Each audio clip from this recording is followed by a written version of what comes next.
It has been announced that the April update will introduce more unique legendary weapons as well as upgrades for some existing ones. The in-game notification has clarified a few things since maybe people saw Ephraim on this image and are wondering why is he getting another upgrade. So to clear up any confusion, let's go through what exactly we should expect to see. So first up are brand new unique weapons. Fur and Corel or Caro, however you want to say it, will get access to the Nameless Blade, and Lilina will be getting 4 Blaze. Now I did a bit of googling and couldn't find anything about a weapon called the Nameless Blade, so I assume it will probably be somewhat related to the Wo Dao, since I'm pretty sure that's what Corel always wields anyways. Now 4 Blaze in Fire Emblem 6 and 7 was effective against Wyvern Riders, Wyvern Lords, and Manikeets, aka Dragons. Now a Fire Tome that is effective against dragons would be pretty sweet, and we already have the 2 Naga Tomes, so it's definitely not out of the realms of possibility. Next we have 4 new upgrades, with 2 of those being for the Nameless Blade and 4 Blaze. The next one is Roy's Binding Blade, and oh boy, I really hope for the sake of intelligent systems they make it good. There is going to be a lot of angry people if it's really bad. Well, it's been a long time, but here's hoping Roy gets a cool new fancy effect. The other weapon upgrade is going to be for Lloyd's Regal Blade, which is arguably one of the worst legendary weapons in the game.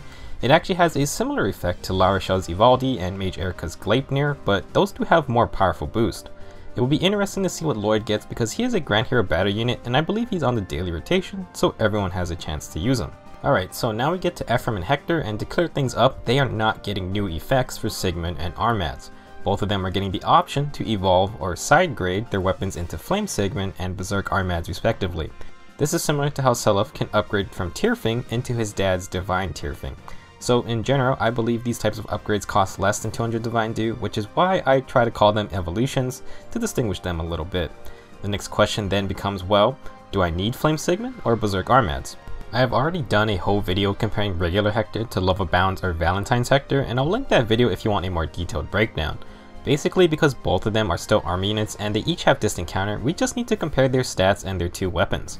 Love Abounds Hector has less HP and speed than regular Hector, but has more attack, defense, and resistance. They are pretty similar, but of course whatever boon and bane you have may change how you view both of them. When it comes to Armads versus Berserk Armads, my general conclusion was that regular Armads wants to play a more defensive tank role and abuse its quick riposte effect. Meanwhile, Berserk Armads is much more offensive with its Wrath perk and extra cooldown reduction. Regular Hector can choose to run Berserk Armads, but it's not like he will outdo LA Hector by a landslide or anything. Personally, I think Berserk Armads is definitely not a must-have for normal Hector, and he won't become something better than LA Hector. It could be a good option if you like the idea of Berserk Armads and weren't able to pull a new Hector. It's really just a nice option to have for those who want to try it out. Now for Ephraim's case, things are slightly different.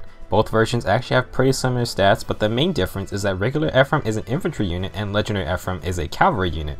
In terms of Flame Siegmund, it's easier to set up the guaranteed double effect with 3 movement versus 2. I would say Flame Siegmund's follow-up effect is more useful than regular Siegmund's, however it requires Ephraim to be on his own. Ephraim and Erica's playstyle generally revolves around buffing support, and that's because their own attack effect on their weapons. If you use Flame Siegmund, regular Ephraim has to change his playstyle, and to me that type of lone wolf tactics works better for a cavalry unit. Plus, legendary Ephraim's Solar Brace B skill lets him heal up a lot, and he sort of becomes self-sufficient. I honestly don't really get to use the regular upgraded Siegmund's double effect a ton, but having the +4 attack buff is already pretty nice, and I use Hone Speed as well. It's not fancy, but it helps out allies and it's a super simple effect. One thing I was notified of is that regular Ephraim, being an infantry unit, can use powerful skills like Steady Breath or Wrath that legendary Ephraim cannot. Those type of skills combined with Flame Siegmund's power could be pretty deadly, so honestly I wouldn't say it's a bad idea at all. Personally, as someone who has both Ephraims, I don't think it's worth a Divine Due just to make regular Ephraim a similar unit to legendary Ephraim. Again, I think the 3 movement from Cavaliers just makes Flame Siegmund easier to use both on defensive moves as well as when you need to get away from your allies to ensure Ephraim gets his double attack. I will say that in a pure 1v1 situation, Flame Siegmund is the better combat weapon, but that doesn't make regular Siegmund bad. They both have their own playstyles, and again, having the option to use Flame Siegmund is always nice. Maybe I'll give it a try in the future. That was just some of my thoughts about whether it's worth it or not to go for that Flame Siegmund or Berserk Armads upgrades. I'm expecting this April update to come before the next banner, so that's about a week and a half or so.